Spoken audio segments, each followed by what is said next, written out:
Hey guys, so I'm so excited to film today's video. I love filming monthly favorites, so my yearly favorites has to be like at the top of my list. So thank you guys so much for watching. If you guys are new, my name is Andrea. I try to upload like 3 to 4 times a week. I talk about cruelty-free beauty products, so I hope you guys will subscribe and stick around. And if you guys want to see a video on the worst products of the year, let me know. A few of you requested that, so if a lot of you want to see it, I'll definitely film it. And also the best palettes of 2018, because that is a whole nother subject. But I'm excited because in today's video, I have a giveaway for you guys. I've been doing a few random giveaways in December just to say thank you so much for all of your support this year. 2018 was so much fun when it comes to YouTube for me personally, and it's only because you guys take time out of your day to watch my videos and chat with me, and I just appreciate you guys. So I snuck a random giveaway into today's video. So one person is going to win all of these products right here. I'm so excited because there are a bunch of my favorite brands like ColourPop, E.L.F, Anastasia. I think there are some skincare products, some lipsticks, some eyeshadow palettes. I did include the ColourPop PR package they sent my way because you guys, I have so many ColourPop palettes right now, and I thought one of you would really enjoy that with all of the products from the Becky G collection. But just click the link in the description box below to enter, because that way I can keep track of all of the entries a little bit easier since I have a couple of different giveaways going on. So again, thank you guys so much for your support this year. I appreciate every single one of you, and I'm just excited for 2019. So before we get into the new year, there's still a couple of weeks, let's jump into it and I'll share my favorite products from this year. So my favorite blushes from 2018 are without a doubt the Hourglass blushes. These are so beautiful, and to be completely honest with you, I could probably declutter the majority of my blush collection and just be completely happy with these. I actually don't think I purchased that many blushes in 2018, and when I did, it was a blush from Hourglass because nothing compares to them. They're so beautiful, they're so natural, and for me, I'm not that big into super bright or intense or saturated blushes, and the reason why I like these is because you can go in with a heavy hand and it still looks really gorgeous on your cheeks, really natural. So I just tend to keep my blush very simple, and really every single Hourglass blush that I've purchased, I've been completely happy with. So I only really used 3 different bronzers this year, and once I started using this one back in the spring, I basically ditched the other 2. So this one is the Balm Take Home the Bronze Anti-Orange Bronzer, and I have the lightest shade. Originally it was called Oscar, but I believe they changed the name to Oliver. I'll link it in the description box below for you guys. I hit pan on this. This has lasted me forever because I use it every single day. I use a ton of this product because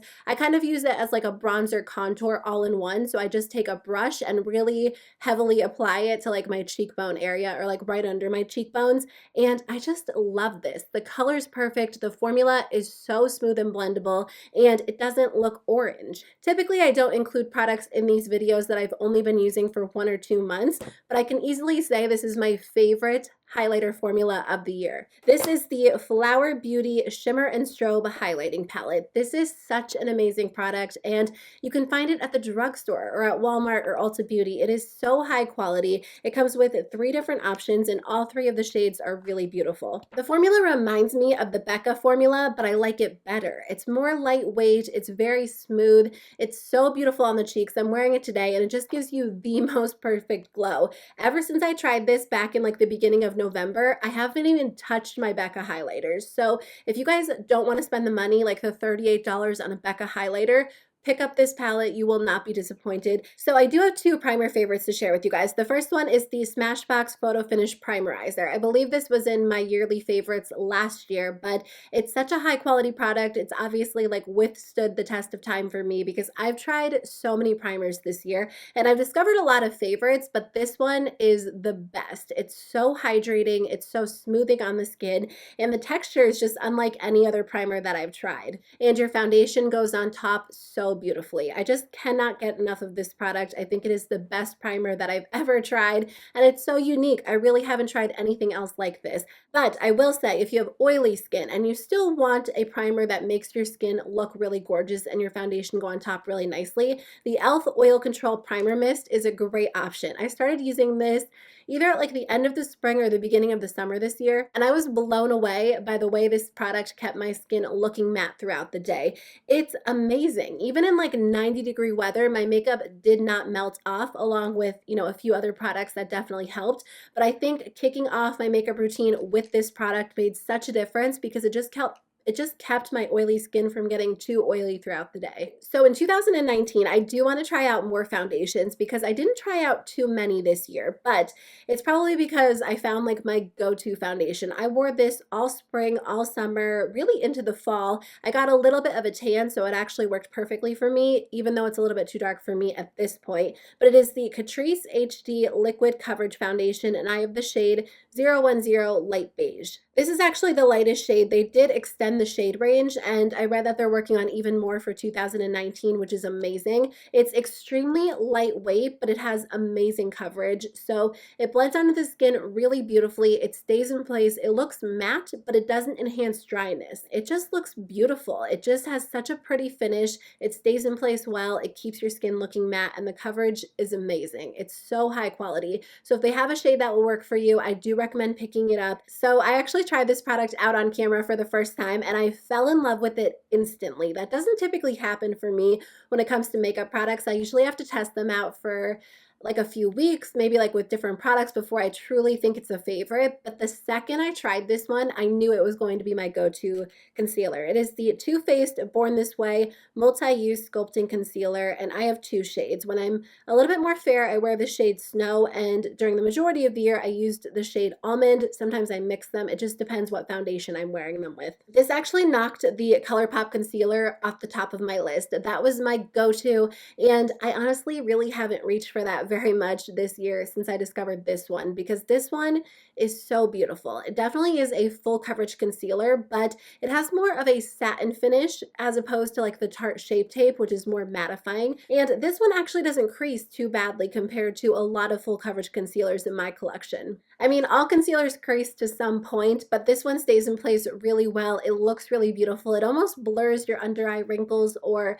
dryness or any issue that you have under your eyes looks so much less noticeable with this product. It stays in place well, and I'm so blown away by the quality. I definitely recommend it. So I tried out so many powders in 2018. I'm thinking about doing like a breakdown and comparison to share which ones I loved, which ones I didn't. So if you'd be interested in that, let me know. But there are two powders that are definitely standout options. So the first one is the Urban Decay All Nighter Waterproof Setting Powder. Now this is definitely not a translucent powder, and it is too dark for me right now, but it was my go-to powder during the spring, summer, and fall because it is such a mattifying powder. Even though it's mattifying, it doesn't look super matte or super dry on the skin, but during the summer when I paired it with like the E.L.F oil control primer and like the CATRICE foundation and this powder, my entire base stayed in place all day, whether it was like 100 degrees out or I was running around and it was really hot and I was sweating, my makeup would not melt off. So I love this powder. I think if you have very, very oily skin, it's going to be a great option. You can just dust it over like your T-zone or where you get the most oily and your makeup will not budge.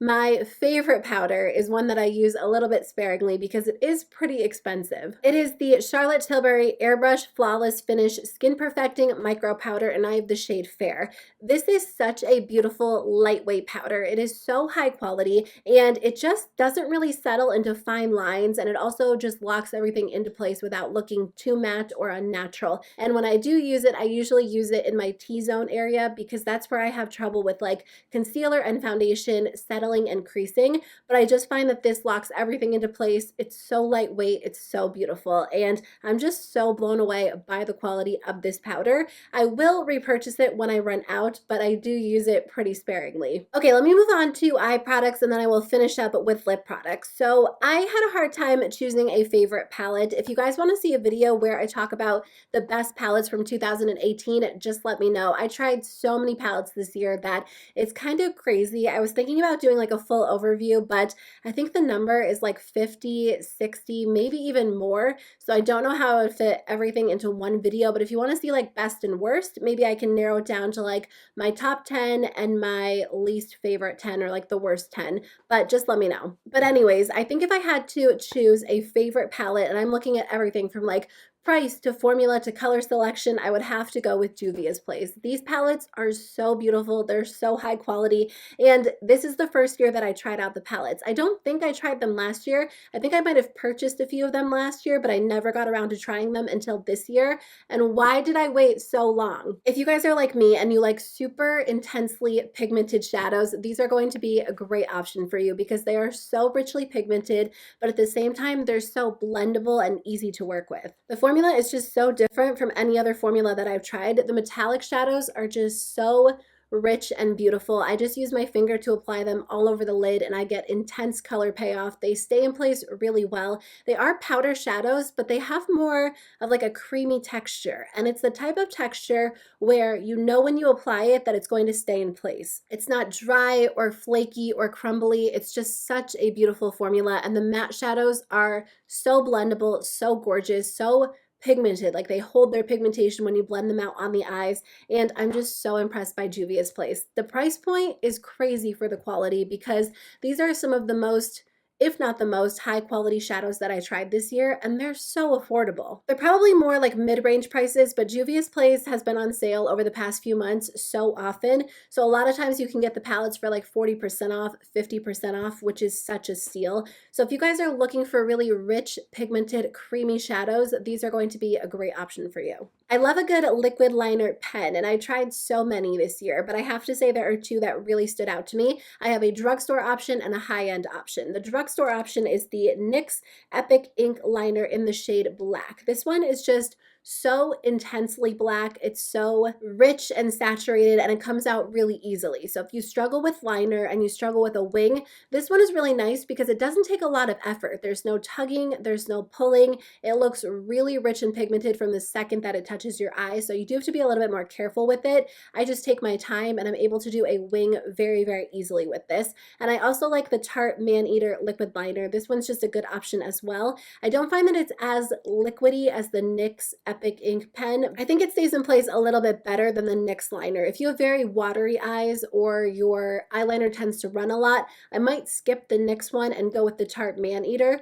But really, either one of them is a great option. If the Tarte Maneater is on sale, I'll grab it, but if not, I'll usually go with the NYX liner.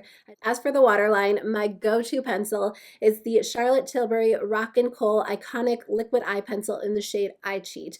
I have never tried an eyeliner that I love as much as this one, and I think that there are really good eyeliner pencils. I like ColourPop, I like Urban Decay, but nothing compares to this one. And I don't know if it's because it's nude or the formula is so good or it's a combination of both, but it just makes my eyes look awake and open, and I just really love this pencil. I use it pretty much every single time I do my makeup. If I do a colorful look, usually I'll go in with a colorful liner on the waterline, like an Urban Decay pencil, but if I do a more natural look or a subtle look, kind of like what I'm wearing today, I'll go in with this nude pencil, and I just love it. It stays in place really well. It's very creamy. It's very smooth. And then finishing up with mascara, I have two favorites. I have a high-end favorite and a drugstore favorite. The drugstore favorite is the Essence Lash Princess False Lash Effect Mascara. I think this was my favorite last year, but I rediscovered it this year because I kind of took a little break just because I had so many mascaras in my collection that I wanted to use up. So I didn't try this one for a while. And then I purchased it again and I remembered why I loved it so much. It makes your lashes so long, so dramatic, so beautiful, and it's just easy to apply, and I really, really enjoy it. So I love this one for length, but I also like the Hourglass Caution Extreme Lash Mascara. I actually have to get a new one because I've had this one for way too long, but I just wanted to hold on to it for this video. In general, I use this one on my bottom lashes because this mascara does not move. It stays in place all day long. They don't market it as a waterproof mascara, but if I want like my mascara to stay in place, if I know I'm going to have a long day, I don't want to deal with flaking or smudging or running, this is my go-to. Not only that, but the wand grabs onto each individual lash and just coats it and makes your lashes look so dramatic, so voluminous. So for brows in 2018, I used the NYX Micro Brow Pencil the most. I have the shade Espresso, which is pretty much my go-to right now. I have been using the LA Girl pencil lately, which is what I have on my brows today, but for the majority of the year, this was my go-to as I learned how to use brow pencils. It's just very easy to work with. It's always like buy one, get one half off at Ulta, 40% off. So I purchased all different shades until I could find like my go-to shade.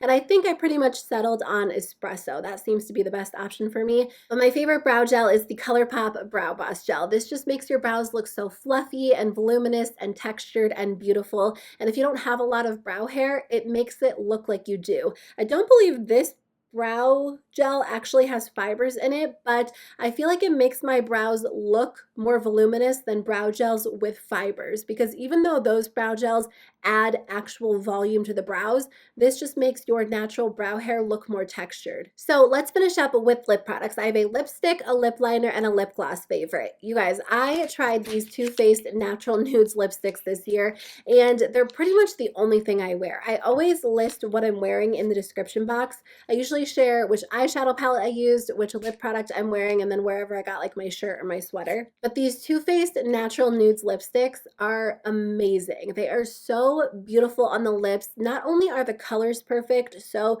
no matter what skin tone you have, you're going to be able to find one that works really well for you. The formula is just so creamy, so smooth, so hydrating and comfortable, but it stays in place well throughout the day. My lip gloss favorite is also a high-end lip product. I don't typically get that into high-end lip products because there are so many good drugstore options, but to be honest with you, these are the two lip products that I wore the most this year. So I used the Urban Decay Hi-Fi Shine lip glosses so often. I have a bunch of these everywhere, and I can't actually find like a lot of my go-to shades because I just throw them in like my purse, my car, my wallet, like wherever I'm going, I have to have one of these. These are just really glossy, very beautiful. The majority of the shades that I have or that I love are on the sheer side, so they're not overly pigmented. I don't typically prefer a super rich saturated gloss because I don't want to have to worry about it. I want it to be a little bit more low maintenance, and these are nice because they just give your lips like a hint of color, but they're very glossy, they're not sticky. They have like a mint scent, which is kind of a nice change from like the typical vanilla or cake scent. And again, there are so many fun shades to choose from. I typically prefer like the nudes and the pinks, but they do have some colorful and more like dramatic shades as well. And then finishing up, my favorite lip liner is definitely the ColourPop LIPPIE pencil, and I have a bunch of shades that I love, so I'll just do a few swatches for you guys. These are like $5 each, and I don't think that I even used any other lip liner this year other than the ColourPop lip liners. I love these because they're very creamy, but they stay in place well. Like they dry down to a matte finish, so you could actually use them on their own if you want more of a matte lipstick. But I like that because some lip liners are too creamy and then my lipstick just slips around. I want my lipsticks to stay in place really well. So whether I wear these under a lipstick or a gloss or on their own, they stay in place. And if I'm wearing them with another lip product, they lock that lip product into place all day long. Okay guys, so those are all of my favorites from 2018. I just wanted to narrow it down to like my absolute favorite, share the products that I think are the best quality with you guys. So I hope you enjoyed today's video. Again, if you want to see a video on the worst products of the year, let me know. I can start making a list, but let me know which products you guys loved because I love hearing from you. Otherwise, I hope you guys have a great day and I'll see you in my next video. Bye.